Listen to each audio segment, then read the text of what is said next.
All throughout this series, we've been exploring these biblical images of God as they show up in the Hebrew Scriptures, and then Jesus picks up on in the New Testament and utilizes as well. And as we dig into the episode today, we're going to see the highly relational aspect of God and His character towards other people.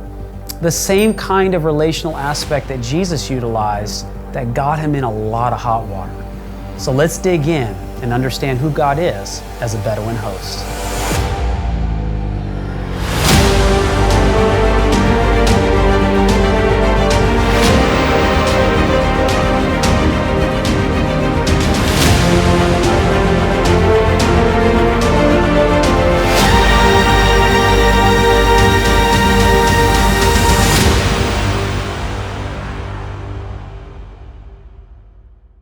As we've been exploring in this series, these images of God are concrete images of things that people would have seen every day.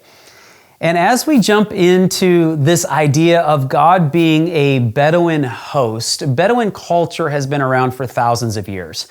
Think Abraham, Isaac, Jacob, they were part of this Bedouin culture. And so it would make sense that we would see some kind of connections to God serving in this capacity, knowing it was such a prominent feature of ancient society.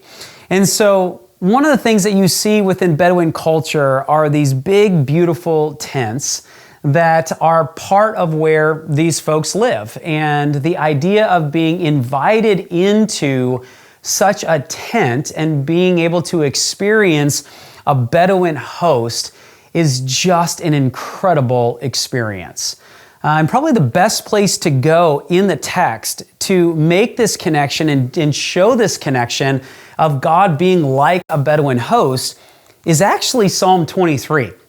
Now, some of you are going to immediately think, all right, we've already talked about Good Shepherd in the series thus far, and we spent some time in Psalm 23, and you go, yeah, that's correct, but actually, just the first 4 verses are in a shepherding context. At verse 5 of Psalm 23, things shift. So notice, like David begins, like the Lord is my shepherd. It's like David is a sheep within God's flock. But then when we get to verse 5, it extends from a shepherding context into a full Bedouin context, which is actually seamless because Abraham, Isaac, Jacob, they're Bedouin, but they're also shepherds. But for example, like David would not have been a Bedouin per se, he would have been part of village life. So just because you're a shepherd doesn't mean you're a Bedouin, but most Bedouin would have some kind of a flock. It's part of their, livelihood. And so we are not like jumping to an entirely different context. We're just moving seamlessly more into the Bedouin tent context, where David says, you prepare a table before me in the presence of my enemies, you anoint my head with oil, my cup overflows. And so the anointing here is like olive oil that you would be given when you came into the tent, put on your forehead. It would just kind of refresh you for a few moments. It's like the idea of if you've ever been on a long airplane flight before and, the flight attendants come by and they've got, little white, hot, washcloths that you just kind of rub your face for a moment. It refreshes you. It's very similar to that. The cup is being given, tea or coffee, or probably more so in this context, it would have been wine. But this idea of prepare a table before me in the presence of my enemies, I want to come back to in just a moment.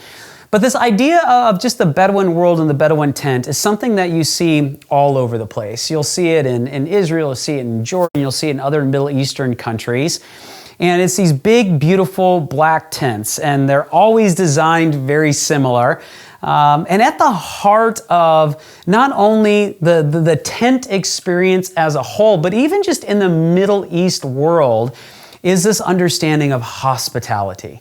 And if you've ever traveled to a place where you've just been lavished hospitality, like you will know it's just not a nice idea or a concept. Like it comes with all of these tangible realities.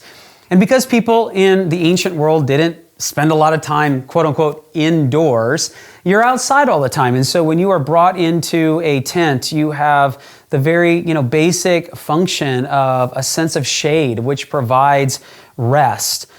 People knew that when you were inside someone's tent, that host would protect you at the cost of their own life. So there was this understanding that you were protected. It was a safe place to be. You were accepted. There was a sense of joy you had and honor because you had been invited into someone's tent, and the very host that invited you into their tent would experience the joy and honor because you were willing to receive and accept. And then you have just the very basic functioning things of being, provided for in a hospitality context. You would be given food, typically in the form of bread, a little flour, a little water, throw over a concave skillet on a fire, and you've got bread within a couple minutes. If it was more of a lavish meal like mansif or mansif, you would have it look like this, where you have meat and you've got rice, and the bread would serve as your fork and spoon. As my friends that when I was studying in the Middle East are demonstrating here in this image. And then you would also be given drink. Again, tea or coffee, or more likely wine would be something that would have been given in really joyous occasions. If it was just a typical kind of everyday occurrence, tea is a very prominent part of the Bedouin culture. And if you've ever had Bedouin tea, it is amazing. And so you've got all of these aspects connected to not only the Bedouin culture, but just hospitality as a whole from the Middle Eastern world. And so when we go back to this Psalm 23, we see David say, "You prepare a table before me in the presence of my enemies." David is talking about actually sharing a meal with God. However, David is trying to communicate that because we don't actually know the context of when he wrote Psalm 23. And we don't know who the enemy is at this point, whether it's when he's on the run from King Saul or whatnot. But what we do know is to actually be around a table with someone was a really big deal. A guy by the name of George Lamza, in his book Shepherd of All, just says this: "In the East, a man's fame is spread by means of his table and lavish hospitality rather than by his possessions. Strangers and neighbors alike discuss tables where they have been guests. Such tales spread from one town to another and are handed down from one generation to another." It's like when you've had a meal around someone's table, you remember it. And even though you may not have the same, context as like these folks do, I'm willing to bet that if you think about some of the most significant conversations you've ever had, it was probably sitting around a table. It's just when you have a combination of really good food and good drink and great company, you have these conversations that you will remember all the days of your life. And this is the same thing in this kind of a context as well. And for David, he is saying, God, we are having a meal. There's this acceptance, there's this love, there's this respect, there's this good pride that David has that says, even in the midst of all that's going on, God, we are sharing a meal together, because David sees God as this generous Bedouin host that has invited him in and has said, let's have a meal together. And so you see this not only in Psalm 23, but you see this in other parts of the Hebrew Scriptures as well. One place where it actually shows up multiple times is in the book of Isaiah. And this context, notice God speaking here, recorded by Isaiah. This is what God the Lord says: "The creator of the heavens, who stretches them out, who spreads out the earth with all that springs from it, who gives breath to its people and life to those who walk on it." Notice God is saying, I'm the creator of the heavens and the earth, and he uses these verbs, stretches and spreads. And if you were to say that to anyone from the ancient world, they'd be going, oh, you're talking about a Bedouin tent.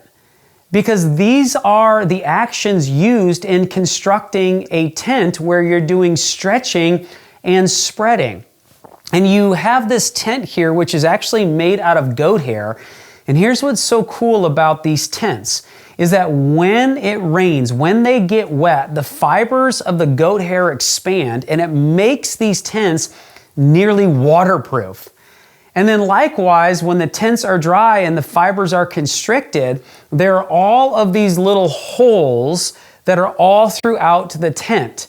And when you're on the inside of the tent looking up against the black and the sun is shining through the tent itself, it looks like you're looking into the night sky. And God says, I stretch the heavens out, I spread out the earth, and I give breath to its people and life to those who walk on it.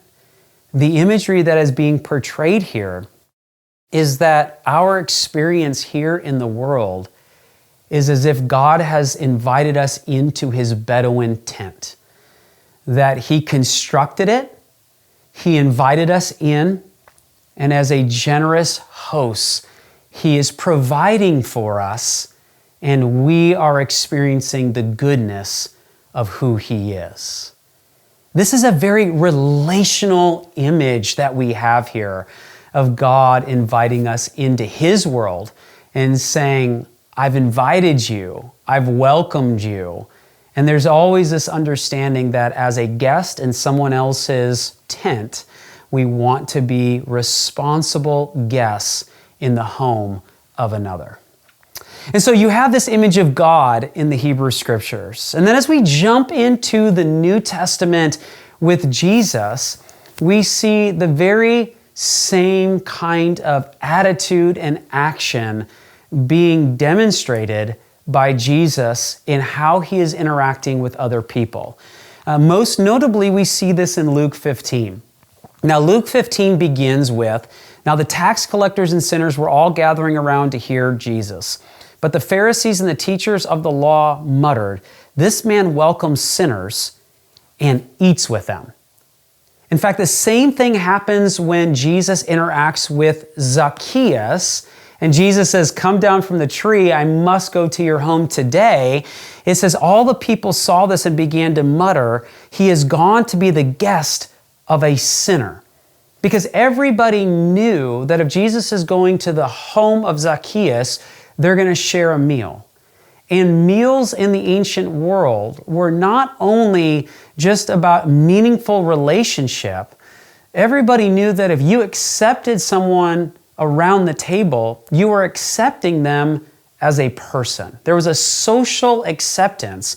And when you have somebody like Zacchaeus, who's a chief tax collector, he's not well looked upon by the larger community. In fact, if we go back to Luke 15, we are actually told we have tax collectors and sinners. And the issue is that Jesus is actually having a meal with them. Like, this is scandalous to the religious elite who look on tax collectors and say they're collecting taxes on behalf of the Roman Empire and they're taking from us.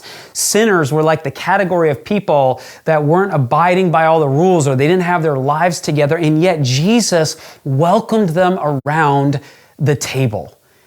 And the thing for me that is just so fascinating, what I love so much about Jesus is this, that Jesus loved broken people extravagantly, without ever watering down his values and convictions. He accepted them where they were at and compellingly guided them towards wholeness. You know, for Jesus, he would sit around the table with tax collectors and sinners and prostitutes and people who were on the outside of society, and he would share meals with them. But it wasn't about Jesus like watering down his values. Like, everybody knew where Jesus stood. And yet the manner with which that he loved and respected people was such that they flocked to Jesus. They wanted to be in his presence. And I find it so beautiful and compelling and challenging at the same time, because it is hard to do that well with others. And yet Jesus expects his followers to do that. When I was a freshman in college, I had the privilege of joining a university where I got to play 4 years of college basketball. And when I was a high school senior and I was in the recruiting process, I knew that I wasn't going to be able to play D1. But I went through the recruiting process for schools at D2, D3, NAIA. And as I was going through the process, I came across Cornerstone University, and after my visit, it was undeniably clear that's the university that I want to be a part of.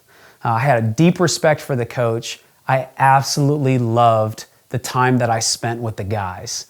And what I began to realize and pick up on very quickly is that there was a significant commitment over many years to get to the program where it was at.